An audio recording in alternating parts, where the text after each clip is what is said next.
আসসালামু আলাইকুম।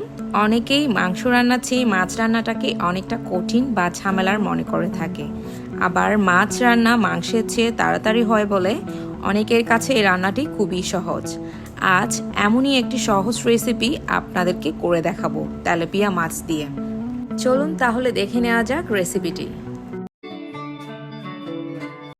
আমাদের এখানে স্কিনলেস আর পরিষ্কার করা এমন তেলাপিয়া মাছের ফিলেট পাওয়া যায়। অনেকেই দেশীয় তেলাপিয়া মাছের আষ্টে গন্ধ থাকার কারণে এই মাছটি পছন্দ করেন না, কিন্তু আমাদের এখানকার তেলাপিয়া মাছের এই ফিলেটগুলো দেশীয় তেলাপিয়া মাছের থেকে অনেকটা আলাদা আর গন্ধবিহীন, যা রান্নার পর খেতে হয় অনেকটা সুস্বাদু। আর এই মাছটি রান্না করার জন্য যা যা নিয়েছি, একটি বড় পেঁয়াজ 1 কাপের মতো এভাবে কুচি করে নিয়েছি, একটি টমেটো এভাবে 4 ফালি করে কেটে নিয়েছি, 1 চা চামচ রসুন বাটা, 1 চা চামচ আদা বাটা, 6 থেকে 7টি আস্ত কাঁচামরিচ।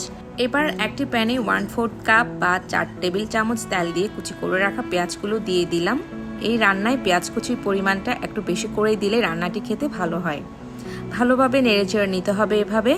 আর পেঁয়াজগুলো ভাজা হতে হতে এদিকে মাছগুলো পানি আর সামান্য লবণ দিয়ে ভালোভাবে পরিষ্কার করে পানি ঝরিয়ে নিতে হবে। আর এখানে টোটাল 8 থেকে 10 পিসের মতো এমন সাইজের তেলাপিয়া মাছ আমি কেটে নিয়েছি। এবার মাছে হলুদ আর মরিচের গুঁড়ো মাখিয়ে নিতে হবে। দিয়ে দিলাম 1/2 টেবিল চামচ হলুদের গুঁড়ো, 2 টেবিল চামচ লাল মরিচের গুঁড়ো।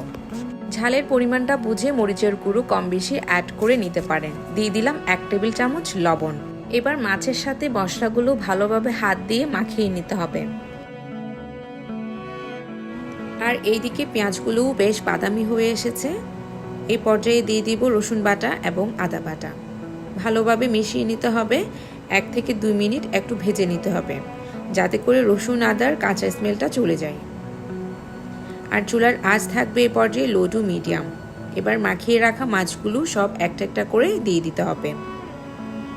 এভাবে চামচ বা স্প্যাচুলা দিয়ে সাইড করে নিতে হবে, কিংবা প্যানে সুন্দরভাবে বিছিয়ে নিতে হবে, যাতে পারফেক্টলি সব মাছগুলো একটু মশলার সাথে লেগে ভুনা ভুনা টাইপের হয়।